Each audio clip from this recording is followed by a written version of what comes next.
So what I'll be talking about today, or what I've been asked to talk about, is the importance of the open platform. So just as some background, I'm representing Gerber today, which is a custom software development house. We really focus on the telematic space.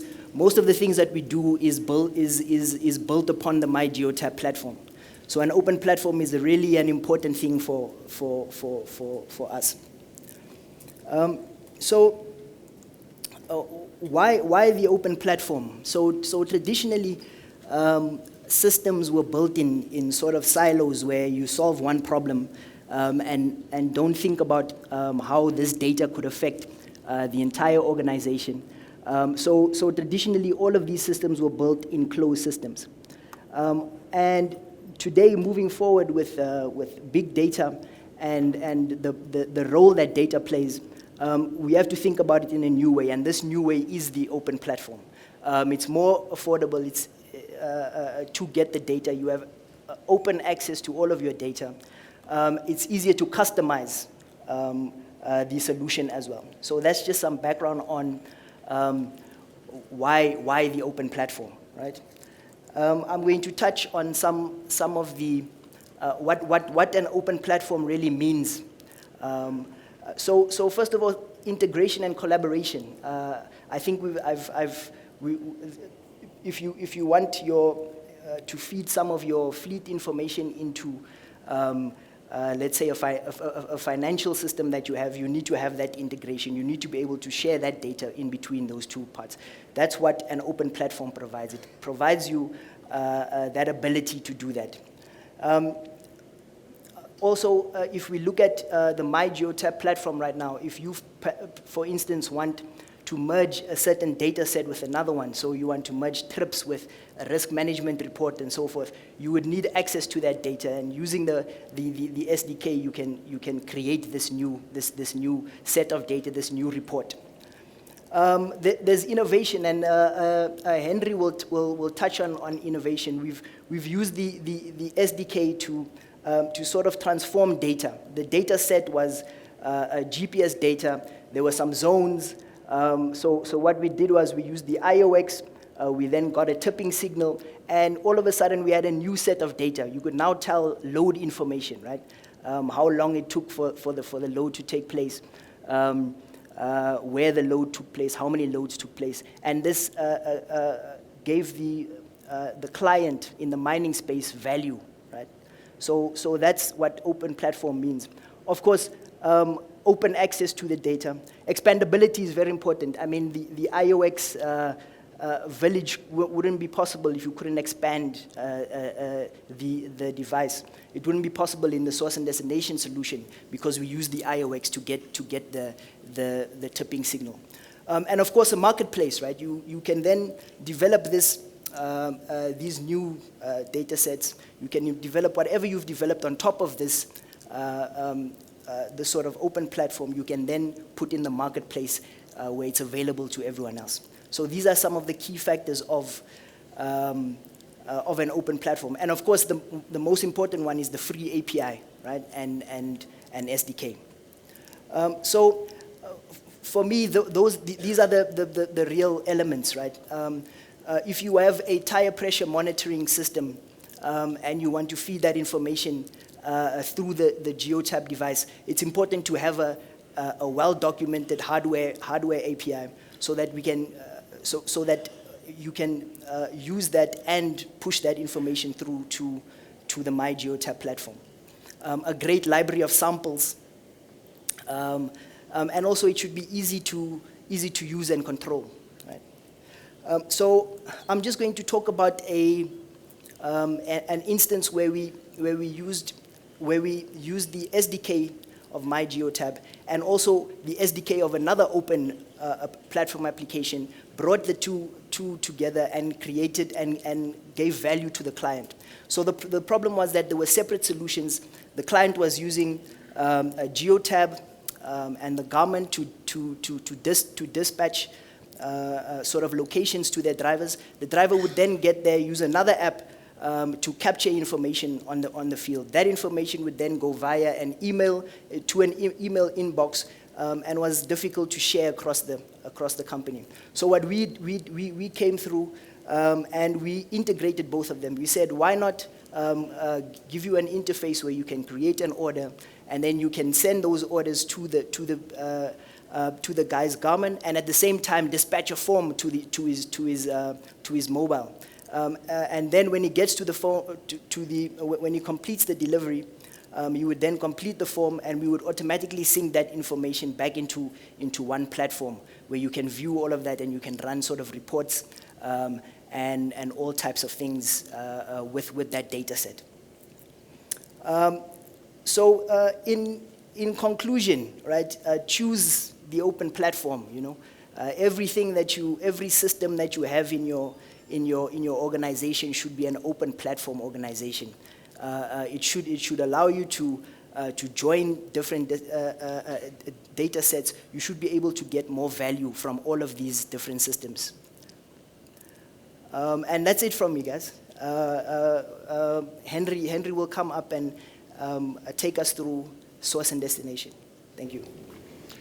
Thank you, Romeo. Thank you for that informative session and basically opening our eyes on open platforms. Ladies and gentlemen, I would like to take you back when we were still young. Men will understand, when we were young, we used to play with toys. Your daddy buy you a plastic toy and you're busy mining. You don't know if it's a haul truck or an excavator, but you're busy playing with it. You're getting dirty in the ground, but you don't care. You're busy building a haul road, or you're picking up material, moving it from one point to another. But you don't care. You're getting dirty and you're playing games. But only to find out, we never thought 40 years from playing with those toys that will be your career in mining or in construction. And to illustrate what's happening basically within the mining space, we're looking at a few of our clients that we have from international clients, looking at what we have here in Africa. Our commodities that we mine, so let me just take you back, is basically gold, diamonds, silver, bauxite, copper, nickel, iron ore. But what's good about it, the top tier 5 companies within the world is in Africa.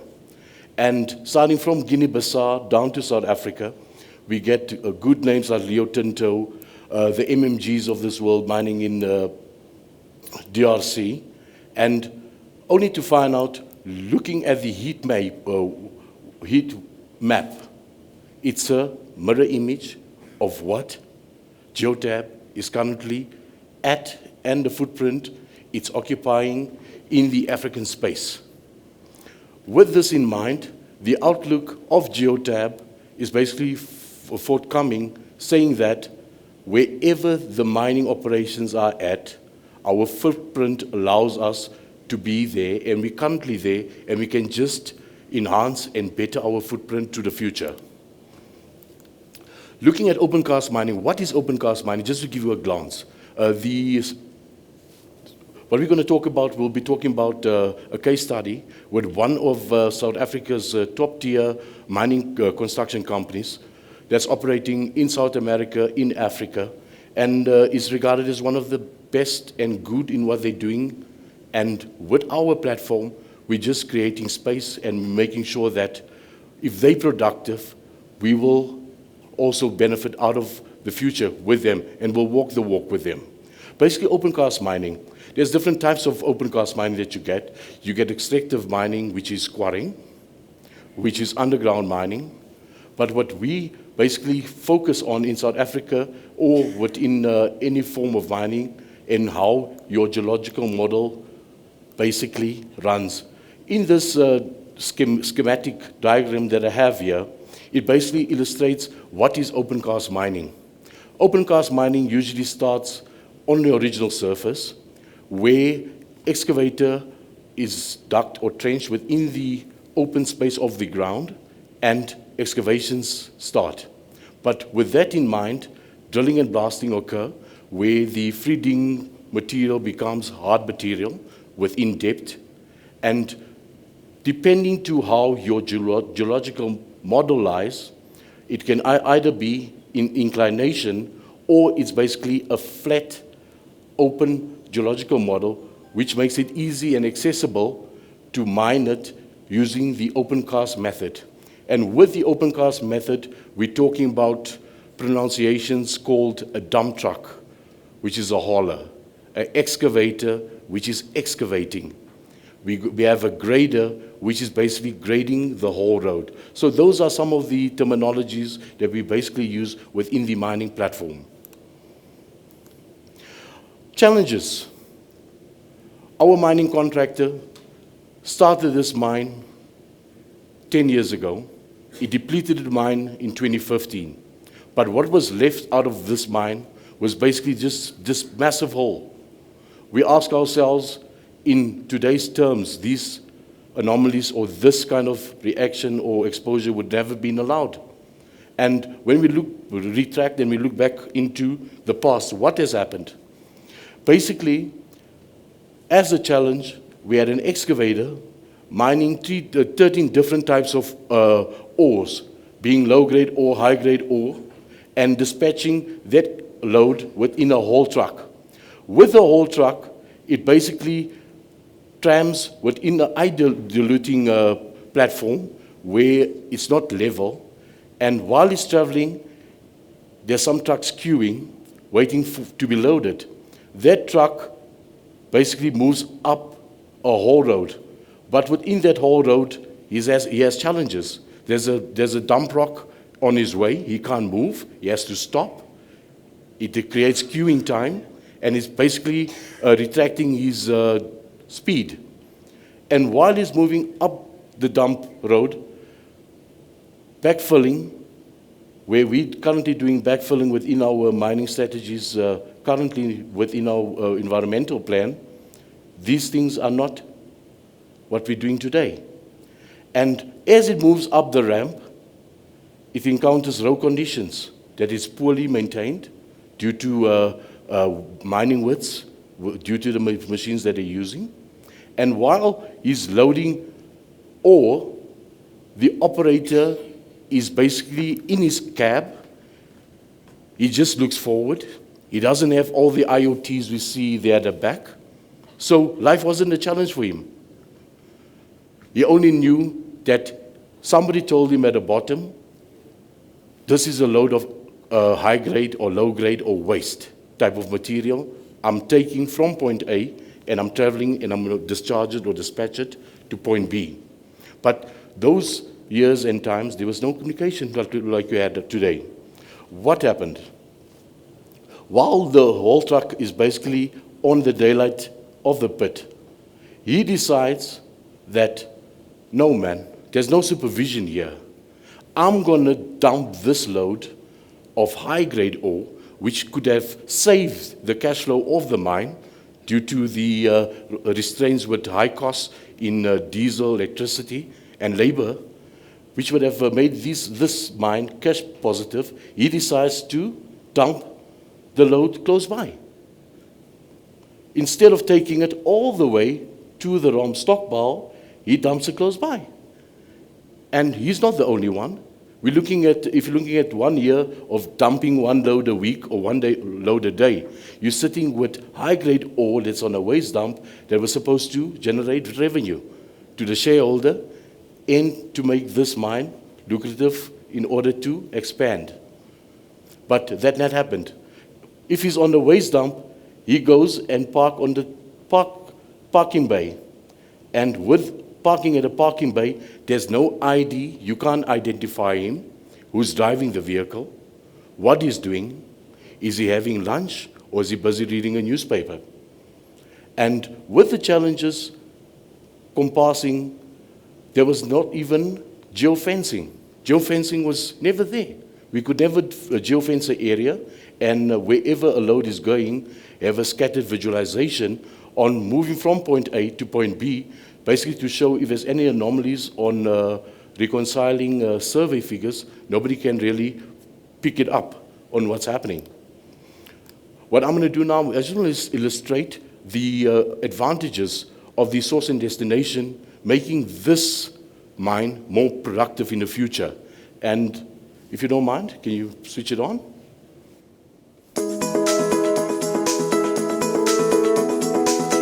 Source and Destination is a tool for open-cost mining operations. It provides an automated record of productivity by tallying loads based on the material source, loading tool, loading duration, tipping duration, and destination, all recorded in real time. These variables captured allow the user to measure irregular loading and tipping times, vehicle downtimes, and vehicle operator efficiencies.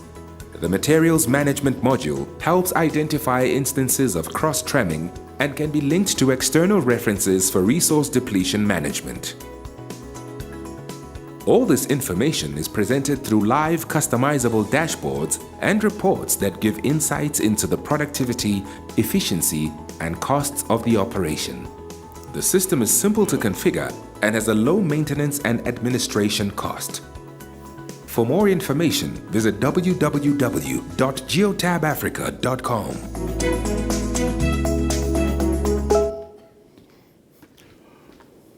With all the innovation that happened, the future is bright.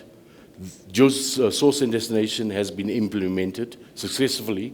And being a manager sitting in Lagos, Nigeria, you can operate a mine with an iPad, on your phone, on your laptop, visually, anywhere, having a holiday in South Africa. You get all these dashboards in real time. And basically, just to illustrate, with the future, every day, the production manager can basically see what his productivity is per excavator, what is his downtime per day, how is he trending with his actual versus his allowable based on productivity. So every day he has a glance, and in hindsight, he knows what his productivity and what his mine is actually achieving.